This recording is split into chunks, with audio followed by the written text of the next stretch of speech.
Ani nindoe maganaduk, ngagoi gitamagas, bine seque to go makwa and dodeum, Gaa-waabaabiganikaag, ishkaniganingandunjaba, miigwich. Greeting you in Ojibwe, as you probably gathered, a language from this Oma'a king here. And I'm thanking you very much for the honor of being here. I'm telling you, I'm from White Earth up north, my reservation. I'm calling you my relatives. I wanted to start like that because I thought about what I'm going to talk to you about tonight, which is that food for us comes from our relatives, whether they have wings or fins or roots. And indeed, that is how we consider food. Food has a culture, it has history, it has stories, it has relationships that tie us to our food. Food is more than something you just buy at the store, something that just doesn't have a stamp on it. In our community, we are told a long time ago by our prophets. Our Anishinaabe people lived on the eastern seaboard, and we're related to those people out there, the Wampanoags and others, and we were instructed by our prophets that we should follow a shell which appeared in the sky. And in following that shell, we would arrive at the place where the food grows upon the water. And that food that grows upon the water is monoman, or wild rice. So we were instructed by the Creator to move here, Oma'a King, to this place. And our wild rice, our monoman, is our most sacred food. It is the food that is first food given to a child when they can eat solid. It is last food before you pass into the spirit world. As for all our feasts and all our ceremonies, it is very important to us. And we, as you know, we fought hard and long to keep our rice and to keep it good. This is a picture of Nokomis and Nana Buju. That's our spirit beings from who we descend, making wild rice. And this is my community today. Do pretty much the same thing as we did for 1,000 years. We got an aluminum canoe now instead of a birch bark. Hard to get trees that size these days. But we still rice. And then the month that is called Menominikagi's Wild Rice Making Moon, August into September, you'll see our people go out on the lakes. And we feel a great joy when we go out there with our 2 sticks in a canoe, go out there and harvest the rice. Sometimes it's tall or short or fat or skinny or looks like a bottle brush or looks all punked out. It's diverse. And that's how we can keep it, because when a wind comes through, it blows off some of the rice, it doesn't blow off other rice. There's great diversity, in that. We still parch it the same way over a fire. You can dance on your rice in your new moccasins and do pretty much the same thing for all these years. And that defines us as Anishinaabe people. Our story of our relationship to food is similar to the relationship that other people have to their foods. This is Jerry Kononui on the big island of Hawaii. And this is kalo, or taro. There's about 80 varieties of taro that exist in Hawaii. And they refer to it as part of their cosmogenealogy. I never heard that word until I was over there. And what they said is that in their original stories, in their original beings, the sky and the stars had a child. And the first child born was a son named Kalo. And he is born stillborn. And they buried that child. And then the mother cried, and when she cried, from that child and from the ground emerged kalo, or taro. As the elder stillborn, the younger child that was born was Kane, or the Hawaiian. And so they consider that the taro is their elder brother. And so it is not surprising that they, like the Ojibwe people, as you may know, we fought the genetic engineering of our wild rice, also the patenting of our wild rice. It will not surprise you that the Native Hawaiians also fought against the genetic engineering of their cosmogenealogy, of their older relative, and fought the patenting. I like to call this picture, white men can't dance. What it has to do, these people are doing it's like a haka. They're summoning their ancestors in their dance to come forward and to help them to face off with the enemy, in this case, genetic engineering, and the University of Hawaii. And they're facing a bunch of white guys in suits at the University of Hawaii are probably a little concerned with the arrival of the Hawaiians here. And in this case, the Hawaiians defeated them, both on the patenting issue. The patents were torn up at this meeting on the food itself. And they also in Hawaii, they have a ban on the big island of Hawaii on the genetic engineering of taro. One of the first and only places in the country that such a ban has been maintained. But our peoples are very concerned about our relatives and our responsibility to keep them. There's a similar story that is told with the Maori people of Aotearoa, also known as New Zealand. I'm not sure what was new about it, but anyway. So they have this potato there called Peru, which has the highest level of Andean genetics of any potato in the Pacific. Andean meaning that it is from South America. And thousands of years ago, seafaring Maoris went to South America and brought this potato back before any petroleum or Captain Cook or anybody. And they had this potato, and they grow this potato. And so as you can imagine, when the universities in New Zealand wanted to genetically engineer these potatoes, they again were faced with the Maoris, who said, we don't think that's a good idea. We don't want you to do that, and we're going to oppose you. And they won. There are no genetically engineered potatoes there. And in that, they reestablished a relationship with the Aymara people from Peru area, who thanked them for protecting their sacred food as well. So these stories are worldwide issues on the challenges that our relatives face, whether it is genetic engineering or whether it is patenting. But perhaps the more prominent issue that we are facing is in fact the extinction of species of foods in themselves. Over the past 100 years, you've seen a 75% decline in agrobiodiversity. That is to say, the species of seeds, vegetables, common things that existed 100 years ago do not exist today. Many of them extinct, whether in Canada or in the United States or on a worldwide scale. And increasingly, you're seeing that today, for instance, the vast majority of corn that is grown here in this country has one genetic ancestor. This is something that is a little bit frightening. In addition to that, we are seeing that there is a more concentration of the ownership of these seeds themselves by fewer and fewer. This has big implications for our peoples.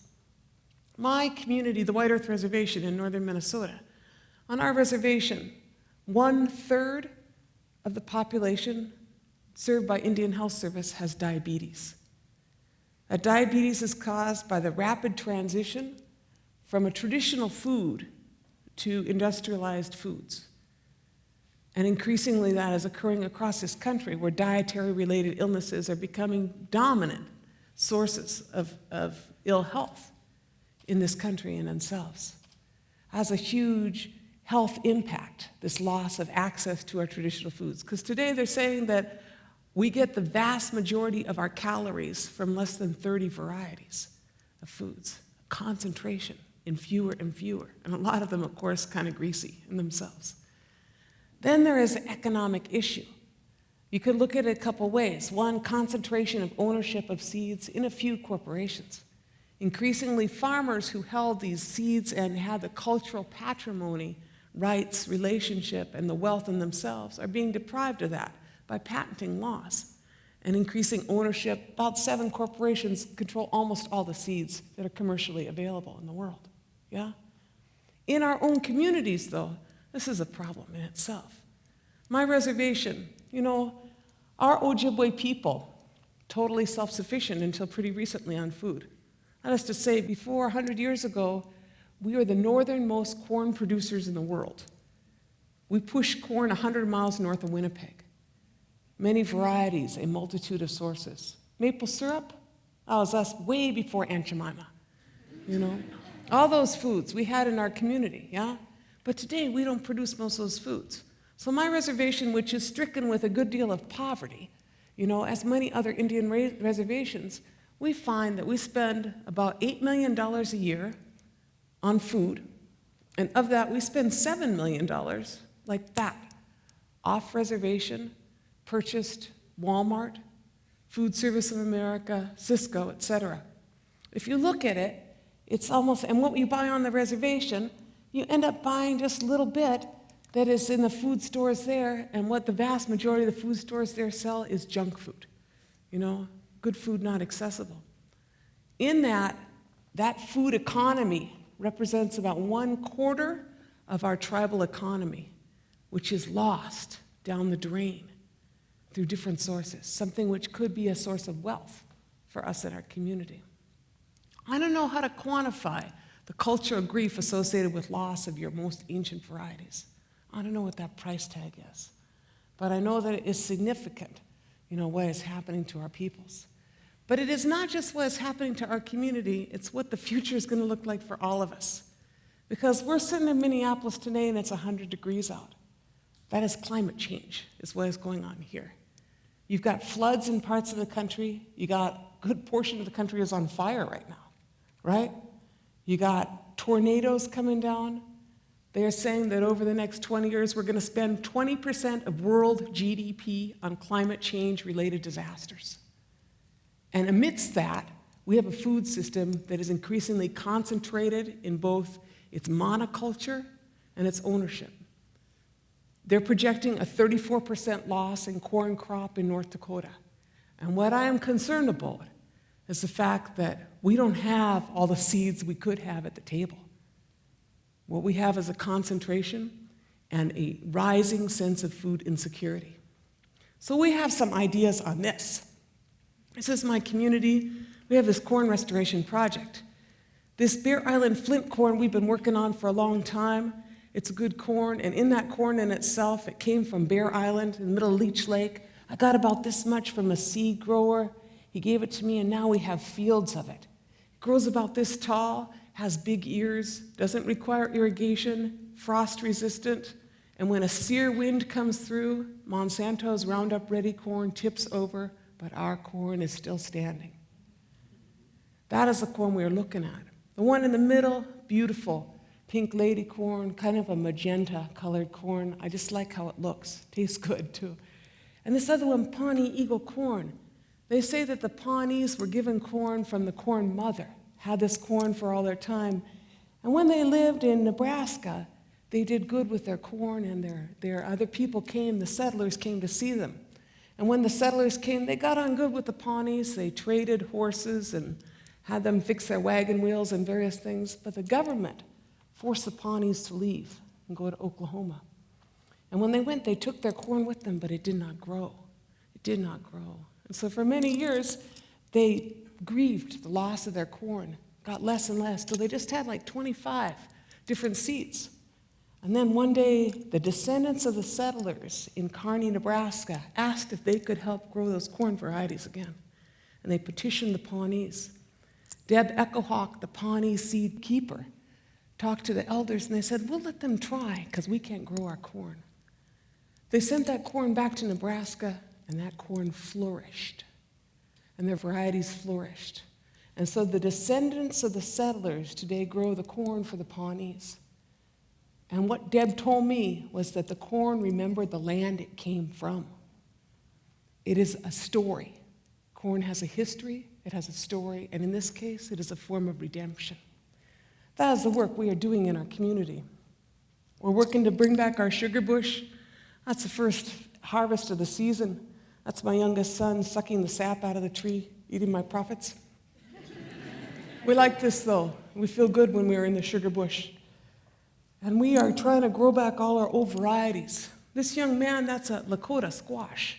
And that squash in itself was given to me in October, and I ate it in May. Why am I telling you that? Because it's a perfect carbon-reduced food.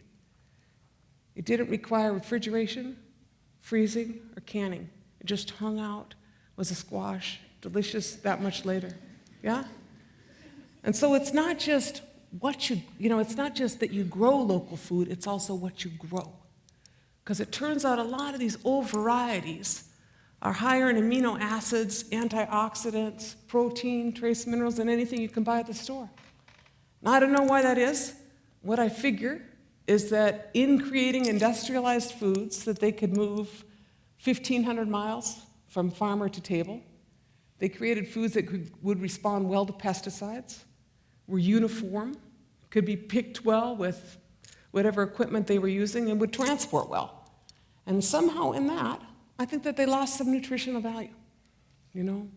And so these seeds are the endangered ones, but these are the ones that in our theory are the seeds not just for now, but are the seeds and the hopes for the future. Now, as I reflected what to talk to you about here tonight, I remembered that my father, he passed away about 15 years ago, but he used to tell me something which, you're all pretty smart people, you're probably like me. He said, you know, Winona, you're a really smart young woman. He said, but I don't want to hear your philosophy if you can't grow corn. That's what he said. And there's something in that was right. You know, we could be smart in our heads, but until we restore that relationship that we have with the foods that the Creator gave us, we're missing something, you know? We need to buy these foods locally. We need to support this. That's how you address climate change in itself. Go organic and local. Sequester your carbon. But more than that, to me, it is also about how we reestablish this relationship with our ancestors and our relatives, the ones that have roots. Miigwech, thank you.